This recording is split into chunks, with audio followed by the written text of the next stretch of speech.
Interestingly, and that connects with the whole charity thing. The sales of Damar Hamlin's jersey and stuff are going towards the foundation that he set up, which is like just taken off. Yeah, I mean, it's something we'll be talking about at the end of the show, but yeah, absolutely. It's something. I think at time of broadcast, and I know it's higher than this, it's about 6 million. So it's probably higher than people say, oh, 6 million, Tariq, it's this. I'm like, at the time we're taping this, it is that number for now. But for underprivileged children, toys for underprivileged children, it's just amazing. Yeah, because we have a fluid situation here. We should point out that we're doing this on a Wednesday, so there's still a lot of variables here. Yeah.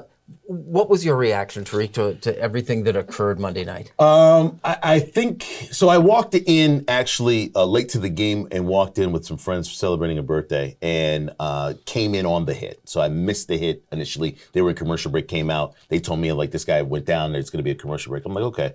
And then you see the video of what happened. It's like any other tackle. It's, you're thinking to yourself, okay, maybe he got hurt, sting or something like that. Then you realize how serious it is. And I was around a number of medical professionals and they started giving stuff about information about CPR and all these other things. And I'm like, I think this game is over. Now, in the time frame of it, I kind of just, in my brain, never seen anything like this before. I don't think anybody really has, to my knowledge. To see an ambulance on the field, to see the response of the players and the coaches, this was something that was in a stratosphere I've never seen before. Our thoughts and prayers obviously go out to Hamlin and his family and everything that's going on and everybody surrounding him and their prayers going forward. But my brain just switched to this game is over.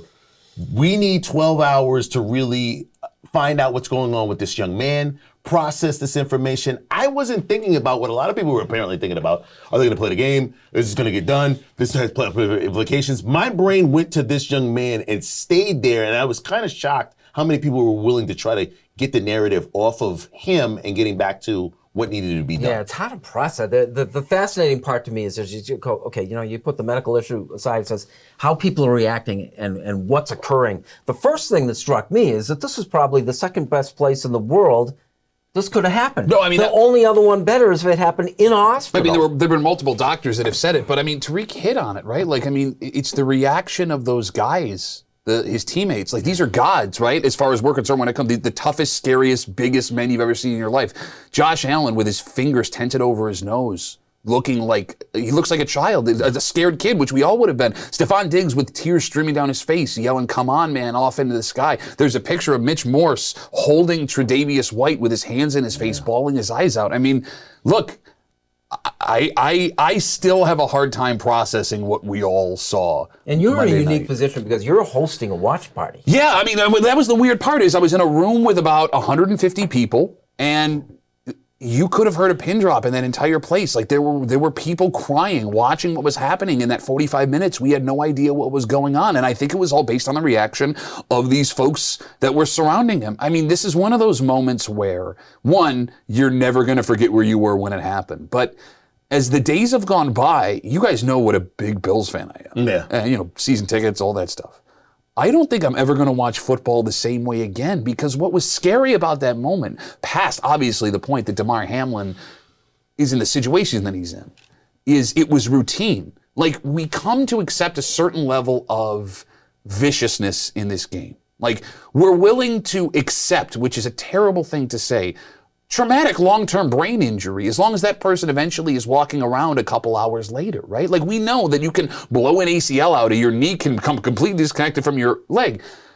It was the fact that that was such a routine play that we've seen so many times that stopped a man's heart on the, I mean, he died on the field. I don't know how from this point forward I'll be able to watch any football game without sitting on the edge of my seat in fear. And I'll be completely honest with you, with this upcoming Bills game on Sunday, I mean, I've got my season tickets. I'm not sure I can go. I'm not sure I can even watch this game. How? And so now the NFL will need to make new adjustments, new rules to truly try to protect as best they can every human being on the field. I just don't know what you do because it's such a freak thing. And granted, I understand. Everything you can. That's what you do. Everything you can. I understand that most likely never happens again. Like if you look at what they believe happened there, it's unbelievably rare. But the fact that we now know that it can happen, the fact that we all witnessed it with our eyes, the fact that a a mother had to come out of the stands to ride in an ambulance with her son in full uniform, living his dream, not knowing if he's going to survive in front of 65,000 people and millions watching at home. I mean, it's hard for me even days later to wrap my head around. Yeah, the shelf life of something like this is always interesting, but I think the one lasting thing, and you guys both touched on it, I think, is it definitely changes the way that we're going to watch a game.